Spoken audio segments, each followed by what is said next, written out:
ओम गणपति गुरु गौरी गिरा गोस्वामी गिरिजेश सहित शारदा नर्मदा आय हृदय प्रदेश बंदो हनुमत लखन संग रिपुवन भरत सुजान सिया राम जी को नमनो गाऊँ मानस गान सियावर रामचंद्र की जय नर्मदा मैया जी की जय। चलिए नर्मदा जी को भी स्मरण कर लेते हैं, क्योंकि उन्हीं की कृपा से तो हम आपके सामने अनेक दिनों से मतलब 151 दिवस हो गए हैं और बराबर और कुछ ना कुछ आपको एक दोहा का अर्थ अपनी मति अनुरूप और जो इसमें दिया है वो पढ़ के सुना रहे हैं। जहाँ समझ में नहीं आता वहाँ और मानस की ओर देखना पड़ता है। तो नर्मदा जी को स्मरण कर लेते हैं। देखिए, नर्मदाय नमो प्राता नर्मदाय नमो ऋषि नमस्ते नर्मदे देवी त्राहि मां भवसागरात् नर्मदापुरं सुविख्यातं रेवाया दक्षिणे तटे सेवाश्रमेषु राजता देवी नर्मदायै नमो नमः। श्री सेवाश्रम नर्मदा मंदिरम की अधिष्ठात्री देवी नर्मदा को प्रणाम करते हुए, अखिलेश्वर महादेव को नमन करते हुए, और आज हम 151 से 152 दोहे तक, और ये आज हमारा चौथा विश्राम, मास पारायण विश्राम चौथा, यानी 4 माह की कथा हमने 151 दिन में आपको सुना दिया। यानी 4 माह हो चुके हैं। तो लीजिए, क्या मांगा कथा याद कीजिए। कल कहाँ थे हम? मनु सतरूपा के सामने। कहाँ? चलिए हमारे साथ साथ आप भी चलिए। नैमसार अन्न का पवित्र तीर्थ है। गोमती के तट पर तपस्या करते हुए मनु सतरूपा दोनों को भगवान सीताराम जी ने दर्शन दिए और आश्वासन दिया।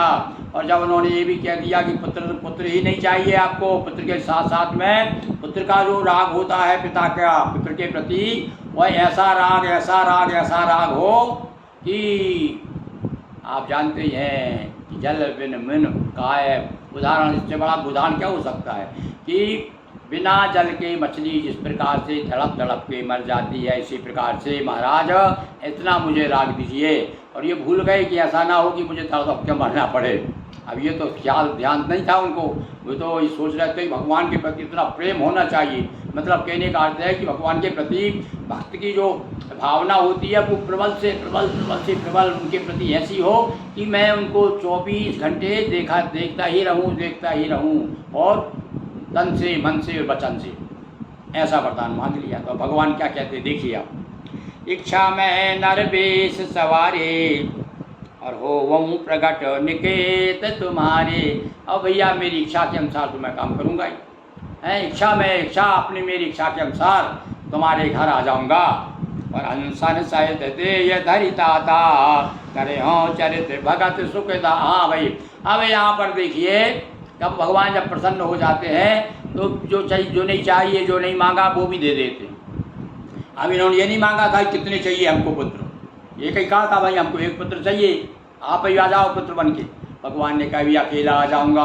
तो अकेला कहाँ घूमता रहूँगा? अरे मैं पूरे परिवार के साथ, मैं अंशों के साथ में आऊँगा, ताकि नाना प्रकार के आपको चरित्र करके संसार को भी दिखा दूँ।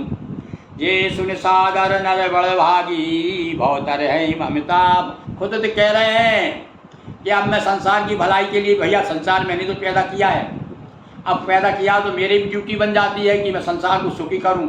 तो मैं ऐसे चरित्र करूंगा कि बड़भागी लोग, जो भाग्यवान लोग हैं, वो चरित्रों को पढ़ के, सुना करके, गा करके और भव सागर से पार होते रहेंगे।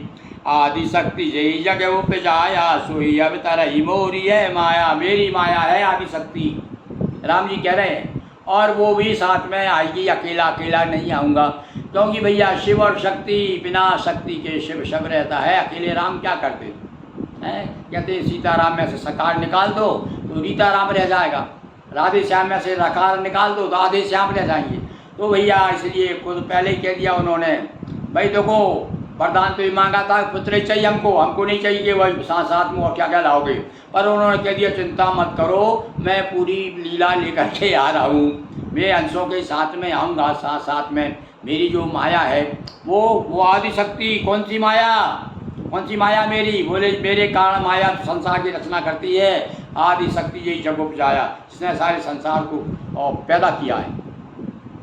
और पूर्वों में अभिलाष तुम्हारा और सत्य सत्य पन सत्य हमारा। 3 बार भगवान भी त्रिवाचा हार रहे हैं। अब मैं ऐसे जरूरत नहीं थी कहने की इनको। हाँ, कुछ लोग तो ये कहते हैं आजकल भैया, कहते हैं जो बार बार जो कसम खाता है वो बेईमान होता है। पर यहाँ इनका नहीं, ऐसी बात नहीं है। हमारे यहाँ परंपरा रही है कि कोई बात को पुष्टि करना है तो 3 बार भैया त्रिवाचा हार जाओ, 3 बार बोल दो। तो भगवान स्वयं ही कह रहे हैं भैया इस समय, देखिए, सत्य सत्य सत्य सत्य मानना मेरी बात को कि मैं आ रहा हूँ, अब तू संशय मत कर।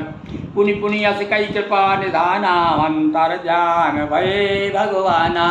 और ऐसा बार बार कहते हुए, बार बार क्यों कहा, जब पक्का विश्वास हो जाए कि भैया मेरी तपस्या सफल हो गई, ऐसा कहते हुए भगवान जो वहाँ से अंतर ध्यान हो गए। दंपति और धैर्य भगत कृपाला ते आश्रम निविसे कछु काला। समय पाए तनु तजुवन आशा जाय की अमरावती वासा। बता दिया था पहले कि भैया तुम जाओ, मरने के बाद में कुछ दिन को वहाँ जाको सुरलोक में, देवलोक में जाकर निवास करो अमरावती में। और उसके बाद में फिर जब तुम अवध हुई हो, अवध ग्वाल, जब वहाँ के राजा हो जाओगे, तब मैं तुम्हारी कामना पूरी करूँगा, तुम्हारा वरदान जो मांगा है तुमने वो दूंगा।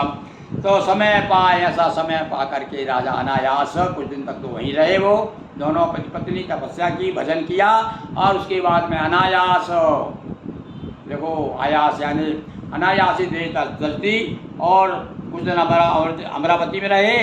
और यह इतिहास पुनीत अति उमई कही ब्रस के भरद्वाज सुनय पर पुनी राम जन्म करोहे। ओ भैया, राम जी का जन्म इस कारण, एक कारण ये भी है। कौन कह रहे हैं? याज्ञवल्क्य भरद्वाज जी से कह रहे हैं, और भगवान शिव पार्वती से, और गोस्वामी जी काशी जी में बैठ करके सबको सुनाते रहते थे। और आज हमें अवसर मिला भाई, हम आपको सुना रहे। तो इस प्रकार से अब कह दिया, साथ साथ में इशारा कर दिया, कथा अब आगे बढ़ेगी भाई। है मास पारायण 5वां विश्राम आ गया है, और अब आगे दूसरा एक जन्म का हेतु 3 बता दिए हमने आपको भाई, याद रखिएगा। पहला जन्म कौन सा? नारद का बता दिया, पहला बता दिया उनका जय और विजय का, नारद का बता दिया, और अब ये बता दिया। पर इसमें भैया क्या बताया है, इसमें कोई श्राप राप वाली बात नहीं। 2 में तो क्या है कि श्राप के कारण भगवान आए, और इसमें भगवान तपस्या के कारण आए। और अब देखिए आगे क्या होता है, ये भी आशा हो सकता है प्रतापवान की कथा आगे आएगी, वो जो भी कथा होगी हम आपको सुनाएंगे। और मेरे साथ बोलिए सियावर रामचंद्र की जय। हर हर महादेव शंभो।